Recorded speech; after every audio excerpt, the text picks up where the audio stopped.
क्या आप जानते हैं कि एक बार ऐसा भी हुआ था जब एक शक्तिशाली तांत्रिक ने बाइबल को आग लगा दी थी? जी हाँ, आपने सही सुना। वह आग सिर्फ कागज को नहीं जला रही थी, बल्कि एक पूरे अंधकार को भी मिटा रही थी। मगर क्या आप जानते हैं, उसी तांत्रिक की जिंदगी में एक दिन ऐसा आया जब उसने मसीह को अपनाया और खुद को पूरी तरह बदल दिया। आज हम आपके लिए लेकर आए हैं एक ऐसी सच्ची, रहस्यमय और अद्भुत कहानी जिसे जानकर आपकी आंखें खुली की खुली रह जाएंगी। यह कहानी न सिर्फ एक तांत्रिक के बदलाव की है, बल्कि यह है ईश्वर की माया और मसीह की शक्ति की। तो क्या आप तैयार हैं जानने के लिए कि कैसे एक तांत्रिक जो अंधविश्वासों और काले जादू में डूबा था, वह कैसे एक दिन परमेश्वर के प्रेम में खो गया? तो बने रहिए हमारे साथ इस वीडियो के आखिर तक, क्योंकि यह कहानी आपके दिल को छू जाएगी, आपके विश्वास को जागृत करेगी और आपके जीवन में एक नई आशा की किरण भी लाएगी। तो चलिए वीडियो को शुरू करते हैं। हिमाचल प्रदेश के एक सुदूर गांव कालका में एक पुराना बरगद का पेड़ था, जिसके नीचे लोग रात को जाने से डरते थे। कहते थे कि वहां आत्माएं भटकती हैं और रात के सन्नाटे में अजीब अजीब सी आवाजें सुनाई देती हैं। लेकिन इस गांव में एक ऐसा शख्स रहता था जिससे आत्माएं भी डरती थीं। वह था रघुनाथ, जिसे लोग काल भैरवी कहते थे। रघुनाथ एक तांत्रिक था जिसकी काली आंखें और लंबा उलझा हुआ काला कुर्ता उसे एक रहस्यमयी आकृति बनाता था। उसकी आवाज में एक ऐसी गहराई थी कि लोग उससे बात करते वक्त सहम जाते थे। गांव वाले मानते थे कि रघुनाथ के पास ऐसी शक्तियां हैं जो मृतकों से बात कर सकती हैं, बीमारियों को ठीक कर सकती हैं और दुश्मनों को नष्ट कर सकती हैं। लोग दूर दूर से उसकी झोपड़ी पर अपनी समस्याएं लेकर आते। कभी कोई अपने खेत में फसल की बर्बादी की शिकायत लेकर, तो कभी कोई अपने दुश्मन से बदला लेने की गुहार लेकर। रघुनाथ को अपनी शक्तियों पर गर्व था। वह कहता, मैंने अपने तंत्र से हर मुश्किल को हल किया है। मुझे किसी ईश्वर की जरूरत नहीं, मेरी शक्ति ही मेरा भगवान है। उसकी माँ, जो एक जानी मानी जादूगरनी थी, उन्होंने उसे बचपन से ही तंत्र मंत्र की विद्या सिखाई थी। रघुनाथ ने अपने गुरु, एक रहस्यमयी साधु से ऐसी सिद्धियां हासिल की थीं कि लोग उसे अंधेरे का राजा मानते थे। लेकिन इस सब के बावजूद रघुनाथ का मन कभी भी शांत नहीं था। रात को जब वह अपनी झोपड़ी में अकेला होता तो उसे लगता कि कोई उसे देख रहा है, कोई ऐसी शक्ति जो उसकी समझ से परे थी। एक दिन गांव में एक नया मेहमान आया, पादरी याकूब। याकूब एक साधारण सा इंसान था जिसके चेहरे पर हमेशा एक हल्की सी मुस्कान रहती थी। वह गांव के चौक पर बाइबल पढ़ता और लोगों को यीशु मसीह के प्रेम और क्षमा की बातें बताता। उसकी बातों में एक अजीब सी शांति थी जो लोगों को अपनी ओर खींचती थी। गांव वाले, जो पहले रघुनाथ के पास अपनी समस्याएं लेकर जाते थे, अब याकूब की प्रार्थना सभाओं में जाने लगे। यह देखकर रघुनाथ का खून खौल उठा। उसने सोचा कि यह पादरी और उसकी किताब मेरी साख को मिट्टी में मिला देंगे। रघुनाथ ने अपने एक अनुयायी से कहा। उसने ठान लिया कि वह इस विदेशी किताब की शक्ति को सबके सामने खत्म कर देगा। उसने फैसला किया कि वह बाइबल को जला देगा और साबित करेगा कि उसका तंत्र ही सबसे ताकतवर है। वह रात थी अमावस की, जब आसमान में चांद की एक किरण भी नहीं थी। गांव के बाहर एक सुनसान पहाड़ी पर, जहां लोग दिन में भी जाने से डरते थे, रघुनाथ ने एक बड़ा हवन कुंड बनाया।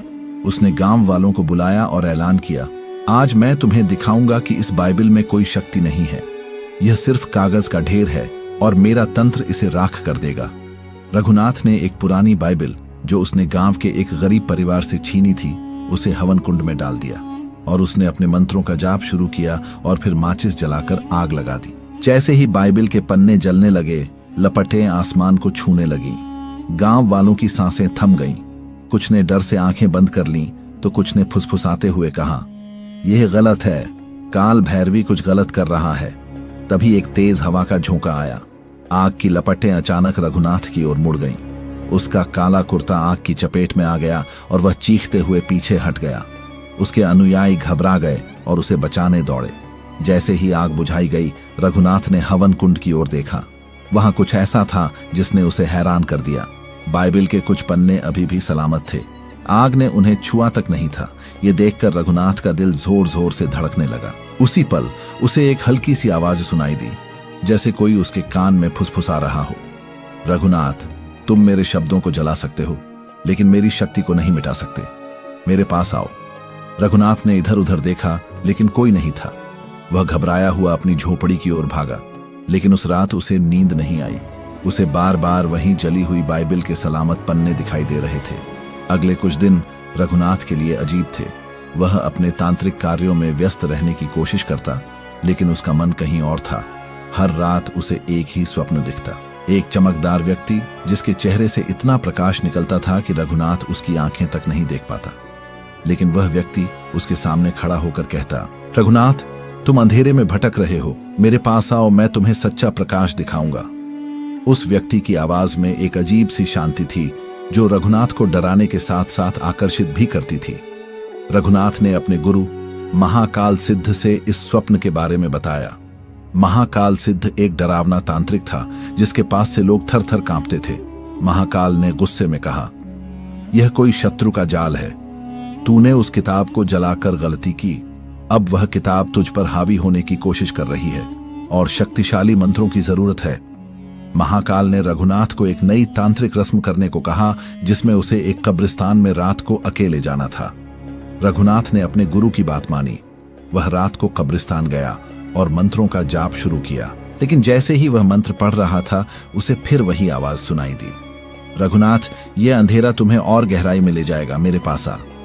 इस बार आवाज इतनी साफ थी कि रघुनाथ का शरीर कांप उठा।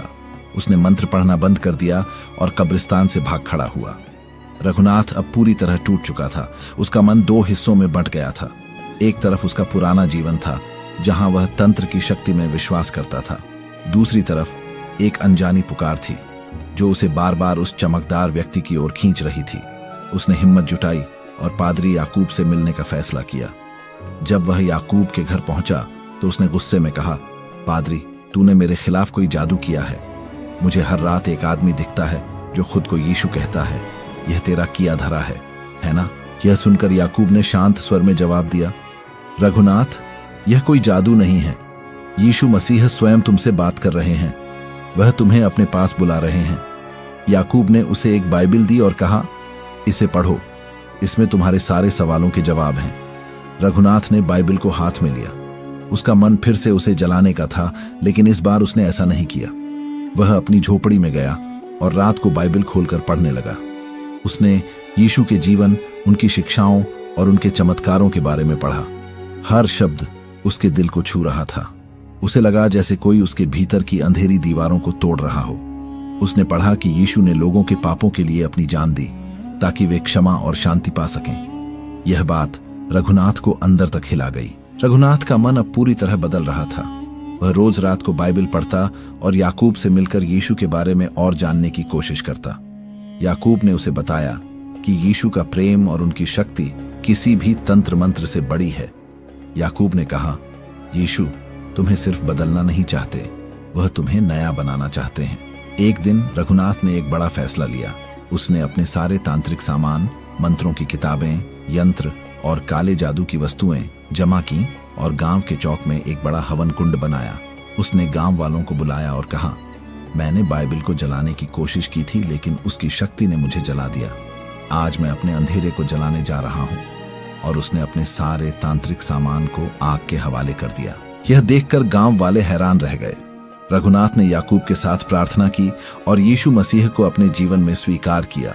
उस पल उसे लगा जैसे उसके दिल से एक भारी बोझ हट गया। उसकी आंखों में आंसू थे, लेकिन चेहरे पर एक अनजानी शांति। वह अब काल भैरवी नहीं था, वह यीशु का सेवक बन चुका था। रघुनाथ का नया जीवन आसान नहीं था।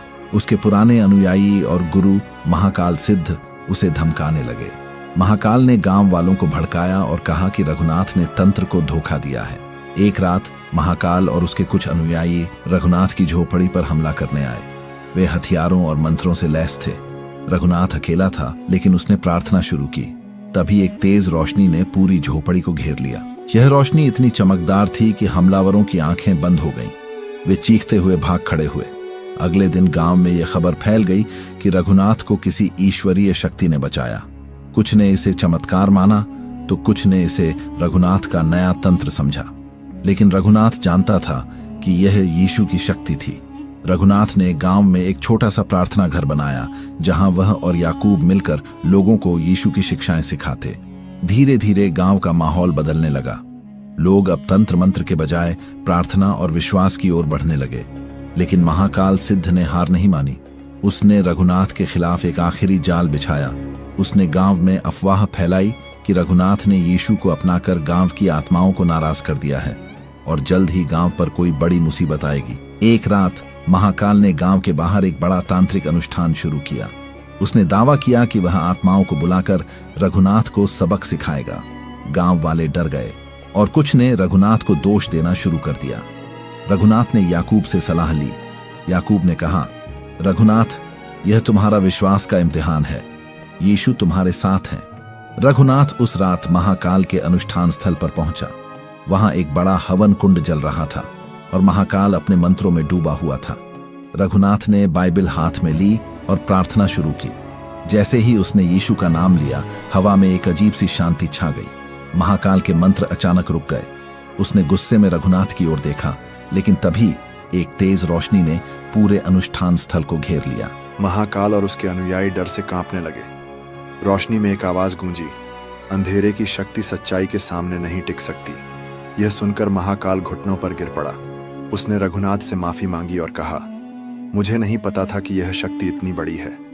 उस रात महाकाल ने भी तंत्र छोड़ दिया और रघुनाथ के साथ प्रार्थना में शामिल हो गया। रघुनाथ की कहानी अब कालका गांव की किंवदंती बन चुकी थी। वह व्यक्ति जो कभी काल भैरवी के नाम से जाना जाता था, अब यीशु का सेवक था। उसने न सिर्फ अपना जीवन बदला, बल्कि पूरे गांव को भी प्रेरित किया। उसका प्रार्थना घर अब गांव का केंद्र बन चुका था। लोग वहां प्रार्थना करने आते और रघुनाथ की कहानी सुनकर अपने जीवन में बदलाव लाने की प्रेरणा लेते। रघुनाथ कहता, मैंने बाइबल को जलाने की कोशिश की, लेकिन उसकी शक्ति ने मेरे दिल के अंधेरे को जला दिया। यीशु ने मुझे नया जीवन दिया। उसकी कहानी हर उस इंसान के लिए एक सबक थी जो अपने जीवन में अंधेरे से जूझ रहा था। यह कहानी सिर्फ रघुनाथ की नहीं, बल्कि हर उस इंसान की है जो अपने जीवन में सच्चाई और प्रेम की तलाश में है। यह कहानी हमें सिखाती है कि कोई भी अंधेरा इतना गहरा नहीं कि उसे यीशु का प्रकाश मिटा न सके। उस रात जब रघुनाथ ने बाइबल को जलाने की कोशिश की, उसे नहीं पता था कि वह आग उसके अपने जीवन को रोशन करने वाली थी। अगर आप भी अपने जीवन में सच्चा प्रकाश ढूंढ रहे हैं, तो यीशु के पास आइए। उनकी शक्ति वह आग है जो न सिर्फ जलाती है, बल्कि नया जीवन भी देती है। तो दोस्तों, ये थी एक तांत्रिक की कहानी जो कभी अंधेरे का राजा कहलाता था, लेकिन जब ईश्वर का प्रकाश उसके जीवन में आया तो उसने सारा अंधकार छोड़ दिया। तो अगर ये कहानी आपके दिल को छू गई हो, तो वीडियो को लाइक और शेयर जरूर करें और साथ ही चैनल को सब्सक्राइब करके हमारे इस प्रयास को और भी लोगों तक पहुंचाने में हमारी मदद करें, क्योंकि आपका एक छोटा सा कदम किसी और के जीवन में भी रोशनी ला सकता है। धन्यवाद।